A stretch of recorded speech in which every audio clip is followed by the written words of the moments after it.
Good morning friends, एक बार फिर से आप सबका स्वागत है हमारे यूट्यूब चैनल कॉन्स्टेंस माइंड में।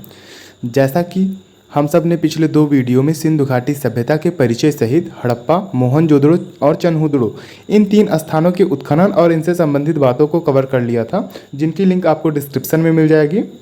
और आज एक नया शहर, एक नया स्थान लोथल, जिसको हम लोग पढ़ने चल रहे हैं।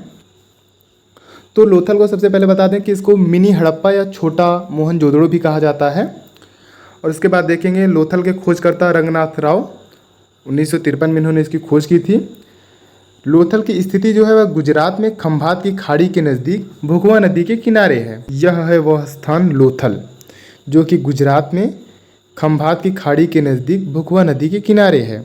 उसके बाद ध्यान देने वाली बात यह है कि पूर्वी टीले व पश्चिमी टीले के रूप में नगरीय विभाजन की व्यवस्था लोथल में नहीं थी। 2 स्थानों में बटे होते थे हड़प्पा सभ्यता का अधिकांश शहर। पूर्वी टीले को नगर कहा जाता था, पश्चिमी टीले को दुर्ग कहा जाता था। तो अधिकांशतः जितने भी आप हड़प्पा सभ्यता के शहर देखेंगे, नगर देखेंगे, उनमें दुर्ग में एक आवरण, बाह्य आवरण होता था सुरक्षा की दृष्टि से। लेकिन लोथल और सुतकोदड़ा 2 ऐसे स्थान हैं जहाँ पे आपको ये दुर्ग में एक विशेष आवरण नहीं मिलेगा। इसमें दुर्ग और नगर एक ही आवरण के अंदर रहते हैं। उसके बाद मानव निर्मित बंदरगाह लोथल को कहा जाता है। बाजरे तथा चावल के साक्ष्य लोथल से मिले हैं। गेहूं एवं जौ हड़प्पा से, बाजरे तथा चावल लोथल से, आटा पीसने की चक्की के साक्ष्य भी लोथल से मिले हैं। लोथल से अग्नि वेदिकाएँ, शतरंज के खेल के साक्ष्य यहाँ से मिले हैं। फारस की मुहर, हाथी के दांत का स्केल या हाथी के दांत का पैमाना कह सकते हैं आप। एक साथ 20 समाधियाँ मिली, इसीलिए इसे मुर्दों का नगर भी कहा गया है। युग्म समाधियों के साक्ष्य लोथल से मिले हैं। तो कुछ लोग इसे सती प्रथा जैसी एक प्रथा का संकेत मानते हैं। हो सकता है सती प्रथा या सती प्रथा जैसी कोई प्रथा प्रचलित रही हो। मनके बनाने का कारखाने का साक्ष्य लोथल से मिला है।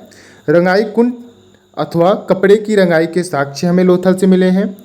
मम्मी का एक मॉडल प्राप्त हुआ है जिससे स्पष्ट होता है इस सभ्यता के मिस्र सभ्यता से संबंध थे।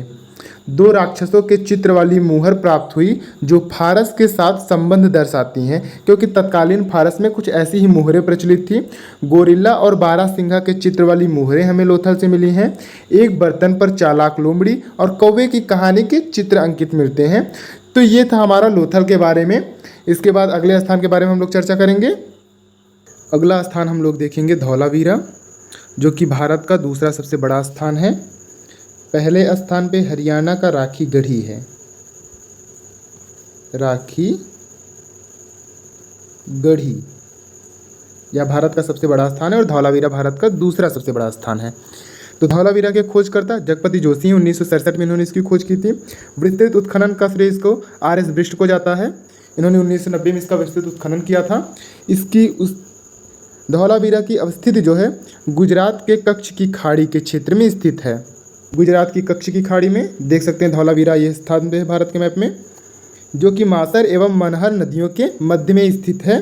धौलावीरा में पत्थर से बना हुआ एक जलकुंड बना है जो शैल स्थापत्य कला का बहुत सुंदर उदाहरण है।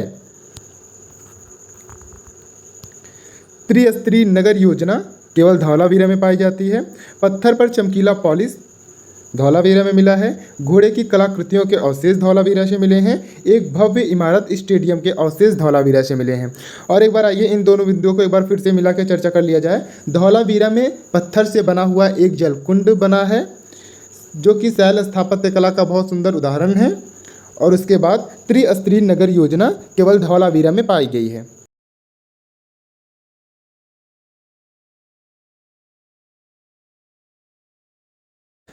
तो जैसा कि हमारी ये दोनों नदियां हैं मासर और मनहर, इसके बीच में धौलावीरा। तो इसमें नगर योजना जो है वो त्रिस्तरीय है। तो ये हुआ हमारा दुर्ग, ये मध्य नगर और ये निचला भाग। उसके बाद ये जो बने हुए हैं ये जल संरक्षण के लिए बने हुए हैं। धौलावीरा में पत्थर से बना हुआ एक जलकुंड है जो कि शैल स्थापत्य कला का बहुत सुंदर उदाहरण है। और त्रिस्तरीय नगर योजना है जिसको हम लोगों ने देख लिया। इसके बाद अगला स्थान देखेंगे हम लोग कालीबंगा। कालीबंगा का अर्थ है काले रंग की चूड़ियाँ। इसके खोजकर्ता अमलानंद घोष हैं। 1953 में इन्होंने इसकी खोज की थी। उत्खननकर्ता बीके थॉपर हैं। 1960 में इन्होंने इसकी खोज की थी।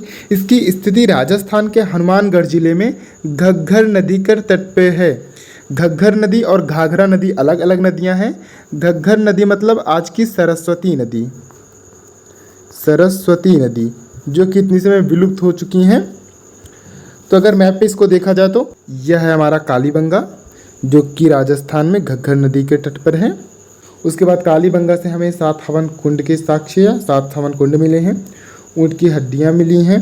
जुते हुए खेत के साक्ष्य मिले हैं। चना तथा सरसों की फसल के साक्ष्य मिले हैं। लकड़ी का हल हमें कालीबंगा से मिला है। लकड़ी की पाइप मिली है।